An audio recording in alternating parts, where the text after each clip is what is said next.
मराठा आंदोलक मनोज जरांगे पाटील पुन्हा एकदा आक्रमक झालेत। खुल्या प्रवर्गातून निवडणूक लढवणाऱ्या ओबीसी नेत्यांना जरांगेंनी इशारा दिलाय। मराठा आरक्षण चालत नाही, मग ओपन मध्ये खुल्या प्रवर्गातून उमेदवारी कशाला घेता, असा सवाल जरांगेंनी केलाय। पाहूयात या संदर्भातला एक खास रिपोर्ट। जरांगेंचा ओबीसी नेत्यांवर हल्लाबोल। मराठा आरक्षण चालत नाही,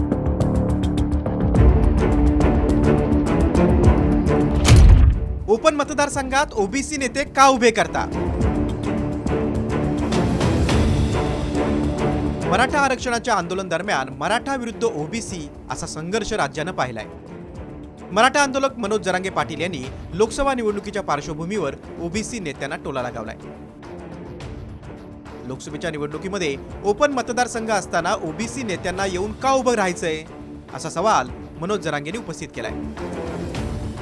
सध्या मराठवाड्यामध्ये बीडमधून पंकजा मुंडे आणि परभणीमधून महादेव जानकर हे ओबीसी उमेदवार म्हणून उभे राहिलेत। मनोज जरांगे पाटील परभणी जिल्हा दौऱ्यावर होते। परभणीच्या यशवाडी येथे त्यांनी उपस्थित ग्रामस्थांशी संवाद साधला। ज्याला पाडायचे त्याला पाडा, पण तो पुन्हा कधी उभा राहता कामा नये, असं जरांगे पाटलांनी म्हटलंय। ओबीसी आरक्षणात येऊ नका म्हणतात करण्यात आपल्याला। तुम्ही आमच्या ओबीसी आरक्षणात यायचं नाही, यांच्या 10-12 नेते आहेत, वरडबडे येते म्हणतात। मग ओपनच्या मतदारसंघात ओबीसीचं काय करणार? मी इथलाच नाही बोलत, मी पुऱ्या महाराष्ट्राला बोलतोय। तुम्ही आम्हाला म्हणता आमच्या ओबीसी आरक्षणात यायचं नाही, मग तो इथं आमच्या ओपनच्या मतदारसंघात आहे काय? राज्यात 13-14 मतदारसंघ असे आहेत ज्यामध्ये ओपनची संख्या जास्त आहे, तरी सुद्धा ओबीसी उमेदवार रिंगणात आहेत, याकडे जरांगे लक्ष वेधतात। दरम्यान उपोषण करून आरक्षण मिळत नसतं असं वक्तव्य पंकजा मुंडेंनी गेवराईतील मेळाव्यात केलं होतं। त्यावरूनही जरांगेंनी प्रत्युत्तर दिलंय। मी तुमच्या वाटेला गेलो नाही, तुम्ही माझ्या वाटेला जाऊ नका, असा इशारा जरांगेंनी दिलाय।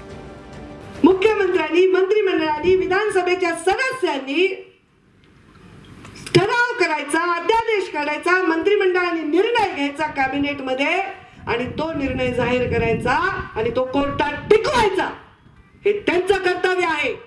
मी इथे आता आमरण उपोषण केल्याने मिळत नसतं आरक्षण, आणि इथे कोणीही कोणत्याही गरीब समाजाला मुख्य प्रवाहात आणण्यापासून रोखणाऱ्यापैकी आम्ही नाही।